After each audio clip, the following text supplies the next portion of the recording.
মোৰ গৰ্ব দুখ মাৰ্জনা কৰক পিতা। মোৰ দুখতে আজি পৃথিৱী ধ্বংস হ'ব ধৰিছে পিতা।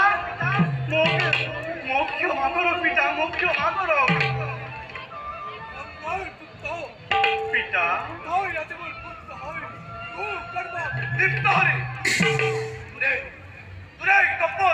কাৰণে মোৰ সৃষ্টি ধ্বংস হ'ব ধৰিছে। মই ক্ষমা নকৰো পিতা। মই কৰিম পিতা, মই মোৰ দুখ স্বীকাৰ কৰিছো পিতা। ইও এক কৰ্মৰ ফল পিতা। নাই পিতা। মোৰ চাৰি পুত্ৰই মোৰ বাক্য পালি সাংসাৰিক হৈ মোৰ সৃষ্টি ধ্বংস হৈছে। আৰু সংসাৰ কৰিবলৈ কোৱা তই মোৰ কথা জ্ঞান কৰিবি, তই মোৰ কথা লংঘন কৰি পিতা। মই ক্ষমা নকৰো পিতা, মই কৰিম পিতা। আপুনি মোক ব্ৰহ্মভাৱ নকৰিব প্ৰদান পিতা। আপুনি সৃষ্টিৰ অধিকাৰী পিতা। পিতা পুত্ৰক ক্ষমা কৰক পিতা। পুত্ৰক ক্ষমা কৰক পিতা।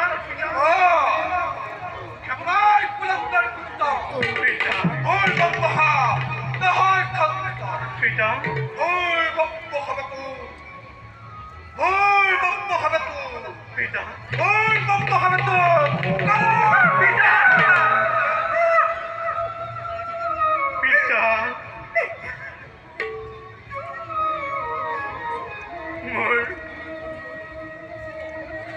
মোৰ হাজাৰ বছৰ তপস্যাৰ সাধনাৰ ফল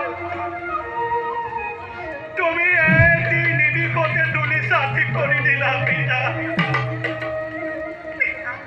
হে প্ৰভু নাৰায়ণ, হে ভোলানাথ, চাই যোৱাহি আজি দেৱৰ খেৰ অৱস্থা।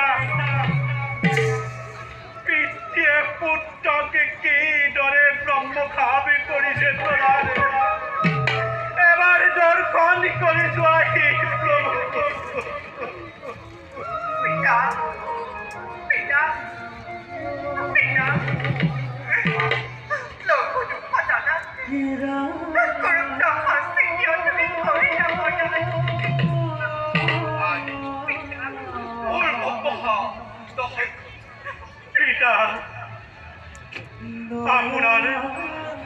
আপোনাৰ ব্ৰহ্মভাৱ মই নতশিৰে কৰিম পালন পিতা। কিন্তু পুত্ৰকে উদ্ধাৰৰ এটি উপায় দিয়ক পিতা।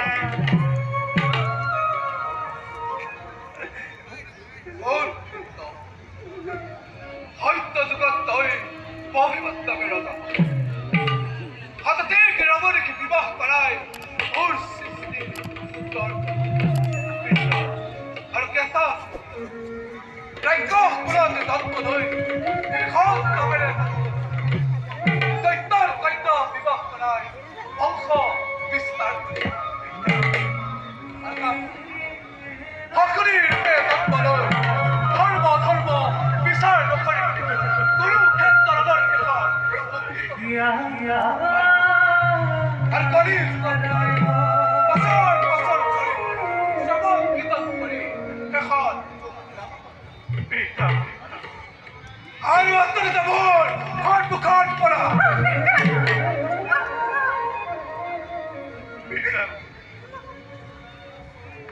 শুনি সন্তোষ পালো পিতা।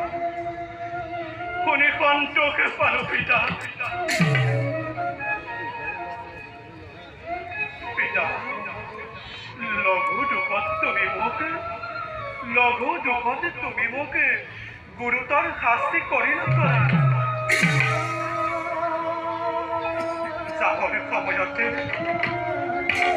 যাবৰ সময়তে পুত্ৰৰ ব্ৰহ্মভাৱ তুমি ওলোৱা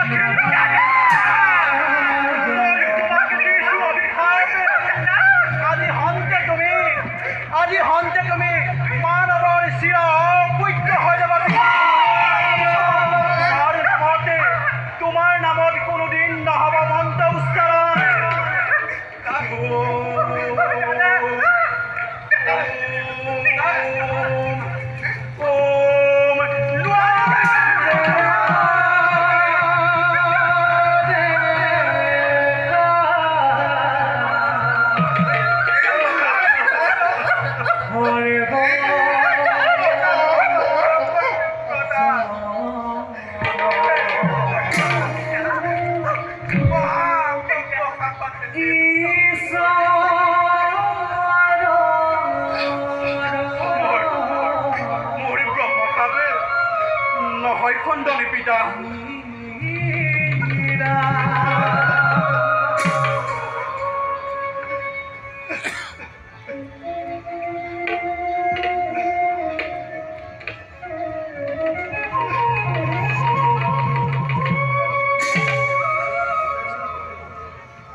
ভূমিত কিয় পৰি আছে প্ৰজাপতি? দেৱৰ্ষী, তোমাৰ এই বীৰ বাদ্য কেনেদৰে ভূমিত পৰি আছে কিয়? প্ৰভু দেৱৰ্ষী, মোৰ ক্ষত দুখে মাৰ্জনা কৰক প্ৰভু। পিতৃয়ে মোক ব্ৰহ্মখাবে কৰিলে প্ৰধান প্ৰভু। তিনি যুগ ধৰি মই সাংসাৰিক জীৱন যাপন কৰিব লাগিব।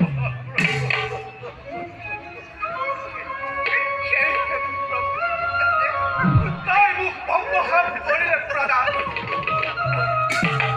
মোৰ নামত নাথাকিব পূজা পাতল ধাম যজ্ঞ। মহা ব্ৰহ্মখাবত লিপ্ত হলো মই। পিতা কিয় এনে ব্ৰহ্মখাবতে লিপ্ত হল? মহাপ্ৰাণীৰ প্ৰাণ আমি নিজেই মহাপ্ৰলয় কৰিছো ৰচনা।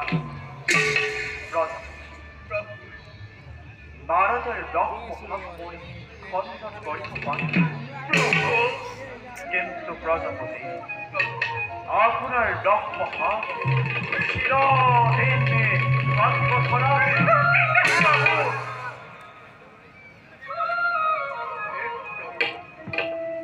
মই মোৰ মহাপাতকী আপোনাৰ ভাগ্য ৰক্ষা কৰিব নোৱাৰিলো প্ৰভু। প্ৰজাপতি, সেইবোৰ সকলো ভাগ্যৰ লিখন কোনেও খণ্ডাব নোৱাৰে। আজি ভাগ্যৰ বাবেই লক্ষ্মী স্বৰ্গৰ পৰা খহি পৰিল আৰু এই দেৱৰ্ষী নাৰদো কক্ষচুত হল। গতিকে এইবোৰ চলিয়ে থাকিব প্ৰজাপতি। প্ৰভু মোৰ সৰ্ব দুখে কৰিব পাৰিছনে প্ৰভু? মই এতিয়া আহিছে প্ৰভু। কিন্তু প্ৰভু যোৱাৰ আগতে এটি কথা কৈ যাওঁ পুনৰ। হয়দৈত্যই সকলো বেদশাস্ত্ৰ হৰণ কৰি লৈ গৈছে প্ৰভু। মহাপ্ৰলয়ৰ সময়ত সি সেইবোৰ লৈ পানীত ডুব মাৰি লুকাই থাকিব